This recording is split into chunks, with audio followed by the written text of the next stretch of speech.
There comes a time in life when silence becomes a friend, when the noise of the world fades, and what remains is the sound of our own heart beating softly in the stillness of the evening.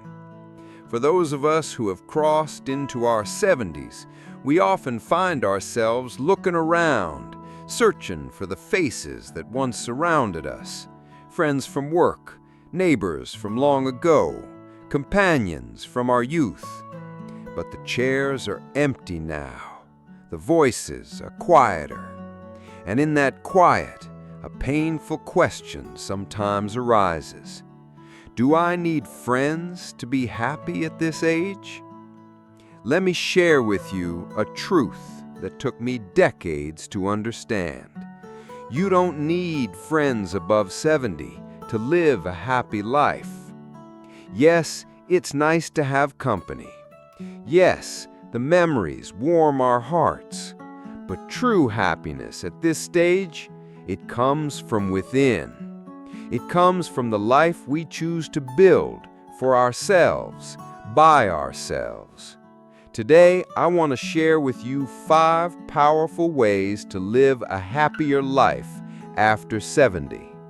Even if the phone stops ringing, even if the invitations stop coming, even if the world seems to have moved on without us.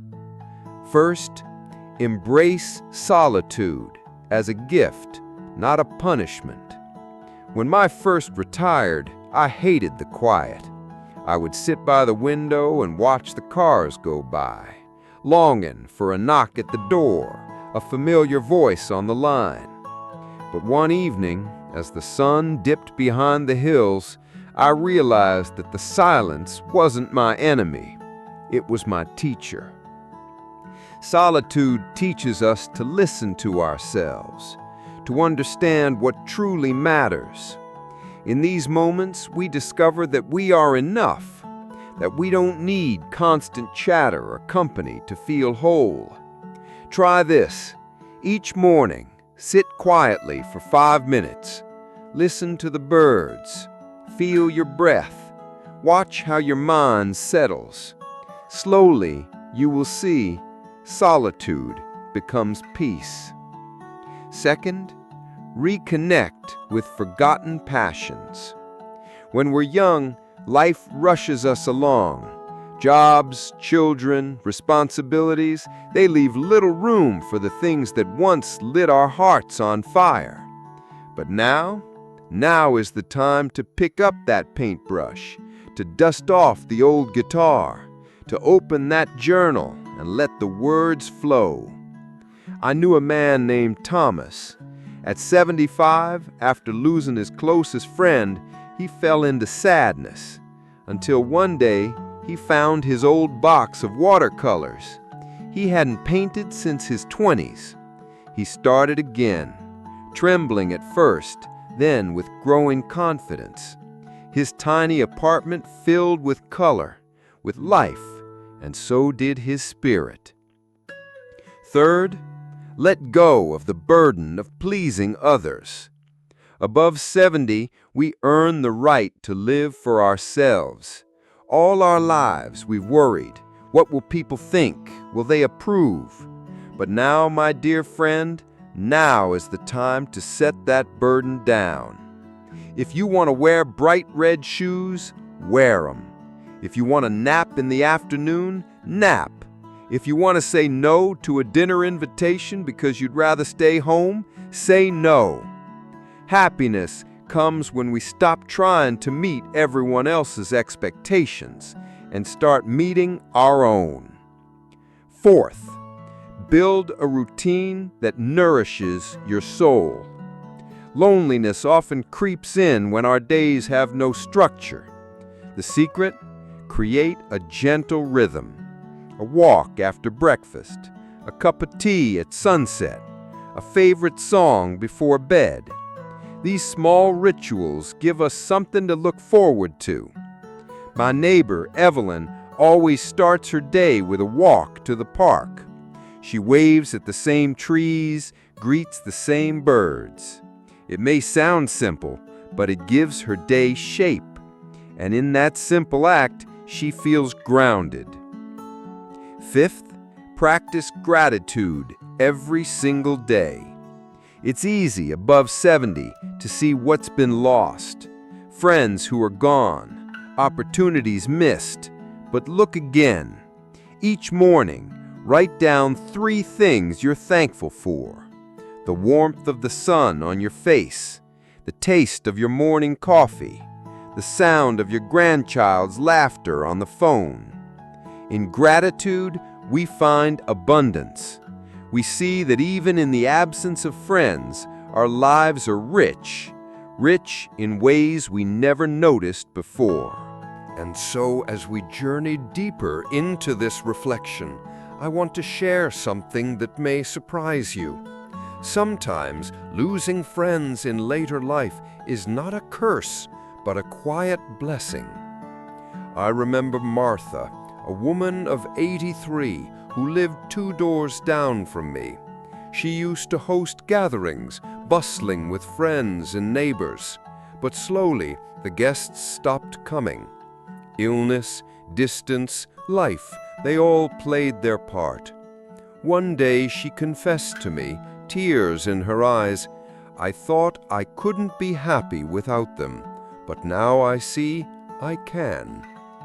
She learned to enjoy her own company. She discovered books she'd always meant to read, recipes she'd long wanted to try. She began writing letters to herself, reflections on her life, her dreams, her regrets. And in those letters, she found healing. Above 70, we discover a hidden strength, the ability to be our own best friend. And this is where the heart of happiness lies, not in waiting for someone else to bring us joy, but in creating it ourselves. Of course, that doesn't mean we shut the door to kindness, to human connection when it comes, but we no longer depend on it for our sense of worth. We are whole as we are. Sometimes life gives us a dramatic turn. The sudden loss of a lifelong friend, the move to a new home, far from familiar faces, the health challenges that limit our ability to go out. In these moments, it is easy to feel abandoned. But I ask you, look within. There you will find all the company you need. There is wisdom in your hands, in the lines of your face, in the beating of your heart. Let that be enough. And now, if you found comfort in these words, if they've touched your heart, I warmly invite you, not out of obligation, not out of pressure, but as a quiet gesture of support. Please like this video, share your thoughts in the comments, and subscribe to our channel, Wisdom Through Time. Your support helps us continue sharing these reflections for all those walking this path of age and grace. Together, let's build a circle of wisdom, no matter how far apart we are. As we come to the close of this journey, let's reflect on what it means to truly live happily above 70. Happiness at this stage is not loud. It is not the laughter of crowds or the thrill of parties. It is quiet, gentle, like the soft glow of a candle in the dark. There is power in simplicity, in the morning sun streaming through your window, in the feel of cool water on your hands, in the taste of a ripe piece of fruit. These small moments, they are the treasures of later life. Some may say, but surely friends make everything better. And yes, friends are a blessing, but their absence is not the end of happiness. It is an invitation to know yourself more deeply, to honor the life you've lived, and to cherish the time you have left. Let me leave you with this thought. When we were young, We measured life by how many people we knew, how many gatherings we attended, how many friends filled our days. But now we measure life by the depth of our peace, the richness of our memories, and the kindness we show to ourselves. Do not fear the empty chair. Do not mourn the quiet phone. Instead, fill your days with meaning, your meaning. Whether that is tending to your garden, writing your story, watching the clouds drift by, or simply sitting in stillness, knowing that you are enough. Above 70, happiness is not found in numbers, not in the number of friends or visits or calls. It is found in the quiet contentment of a heart at peace. Thank you for walking this path with me today. May your days be filled with gentle joys, your nights with restful sleep, and your heart with the sweet knowledge that you are never truly alone.